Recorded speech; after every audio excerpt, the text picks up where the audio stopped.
Assalamualaikum warahmatullahi wabarakatuh. 9. Baiklah, di sini saya akan presentasikan tentang negara Indonesia. Baiklah, yang pertama itu ada definisi apa itu BNI.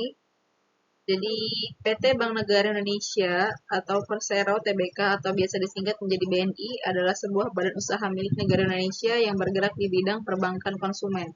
Pemerintah Indonesia memegang mayoritas saham perusahaan ini melalui Danantara. BNI pada awalnya didirikan di Indonesia sebagai bank sentral dengan nama Bank Negara Indonesia berdasarkan peraturan pemerintah ganti Undang-Undang Nomor 2 Tahun 1946 tanggal 5 Juli. Baiklah, di sini saya akan menjelaskan sejarah didirikannya Bank Negara Indonesia. Bank Negara Indonesia didirikan oleh pemerintah Indonesia pada tanggal 5 Juli 1946 sebagai sebuah bank sentral sekaligus bank umum dengan nama Bank Negara Indonesia.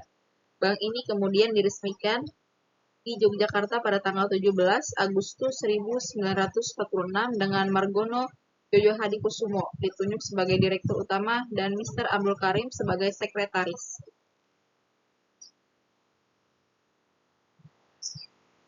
Selanjutnya pada tahun 1949, sesuai hasil konferensi meja bundar, status bank ini sebagai bank sentral dicabut dan diserahkan kepada The Javasche Bank sehingga bank ini hanya menjadi bank umum saja.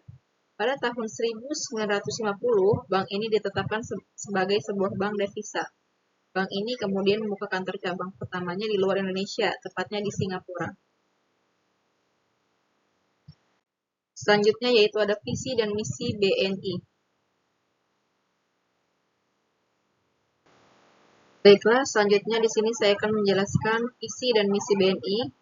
Yang pertama yaitu visi, yaitu menjadi lembaga keuangan yang terunggul dalam layanan dan kinerja secara berkelanjutan.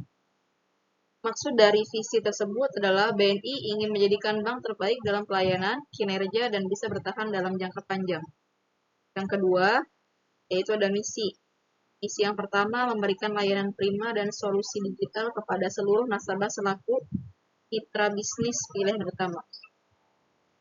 Penjelasan dari misi pertama yaitu fokus pada layanan nasabah dan adaptasi teknologi digital. Selanjutnya, misi kedua yaitu ada memperkuat layanan internasional untuk mendukung kebutuhan bisnis global. Yang ketiga, yaitu meningkatkan nilai investasi yang unggul bagi investor. Maksud penjelasan dari misi ketiga yaitu buat investor puas dengan hasil investasinya. Yang keempat, yaitu menciptakan kondisi terbaik bagi karyawan sebagai tempat kebanggaan untuk beradaptasi. Maksud dari misi keempat, yaitu memberi lingkungan kerja nyaman dan mendukung prestasi karyawan. Baiklah, kita lanjut. Baiklah, selanjutnya di sini saya akan menjelaskan tentang produk simpanan BNI. Yang pertama ada BNI Taplus. Penjelasan dari BNI Taplus adalah tabungan reguler BNI untuk individu. Store awal ringan, bunga menarik, dapat kartu debit, bisa transaksi di ATM atau online banking. Yang kedua yaitu BNI Taplus Bisnis. BNI Taplus Bisnis yaitu untuk pebisnis atau perorangan atau badan usaha. Limit transaksi besar ada laporan rekening detail cocok untuk usaha. Yang ketiga yaitu ada BNI Giro. BNI Giro simpanan yang fleksibel untuk perusahaan atau perorangan, bisa transaksi pakai cek atau biliet giro. Saldonya harus lebih tinggi.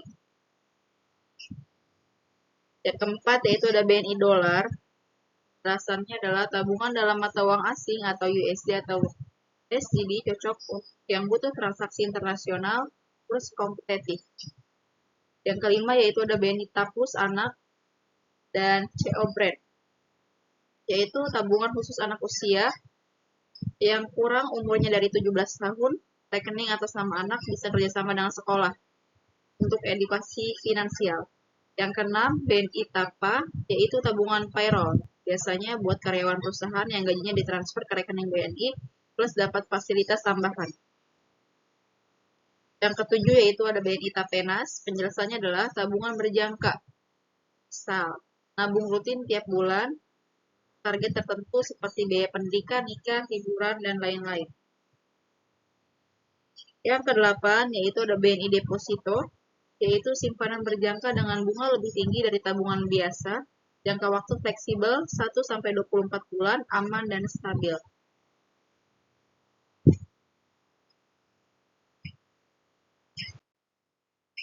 Selanjutnya di sini saya akan menjelaskan tujuan BNI. Bank Negara Indonesia memiliki tugas memperbaiki ekonomi rakyat Indonesia serta berpartisipasi dalam pembangunan ekonomi nasional dengan memberdayakan sebagai sektor industri di Indonesia.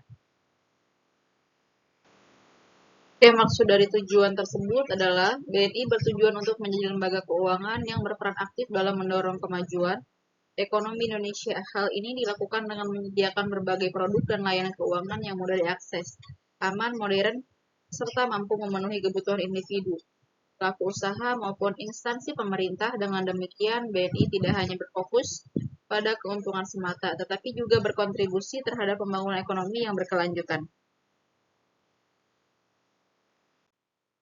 Baik, selanjutnya di sini saya akan menjelaskan tentang fungsi BNI. Yang pertama yaitu ada menghimpun dana dan masyarakat dalam bentuk simpanan berupa giro dari deposito berjangka dan lain-lain.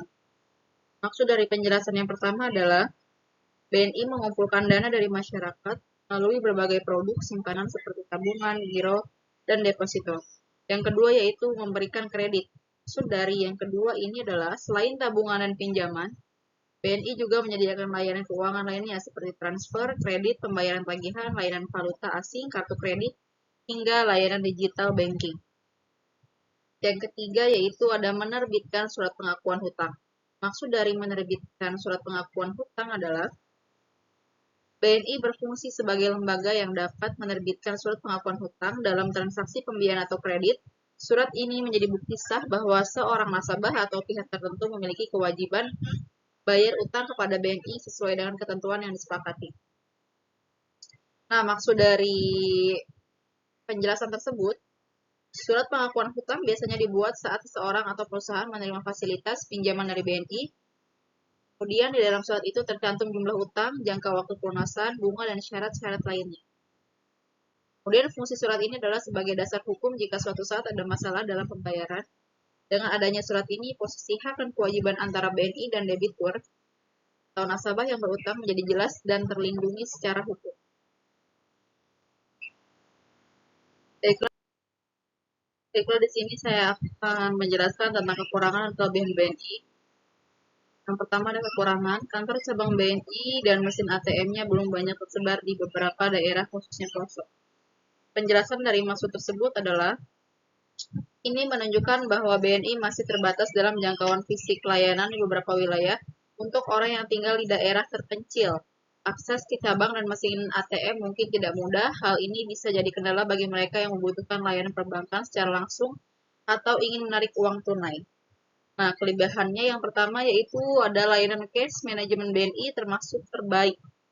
Maksudnya adalah BNI menawarkan layanan cash manajemen yang membantu perusahaan atau individu dalam mengelola arus kas mereka dengan lebih efisien.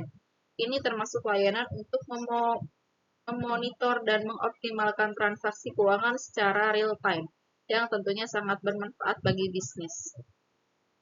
Yang kedua, adanya kenyamanan dan keamanan selama bertransaksi, yaitu BNI menjaga kualitas pengalaman pelanggaran dengan memberikan kenyamanan dan keamanan.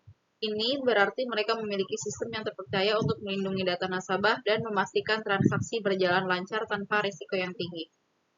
Yang ketiga, yaitu kualitas pelayanan unggul. Maksudnya adalah BNI dikenal memiliki standar pelayanan yang baik. Ini termasuk layanan pelanggan yang responsif, karyawan yang terlatih, dan proses yang efisien untuk menyelesaikan kebutuhan nasabah. Secara keseluruhan, meskipun ada kekurangan dalam distribusi fisik layanan, BNI menonjol dalam hal kualitas layanan dan teknologi yang mendukung kenyamanan serta keamanan nasabah.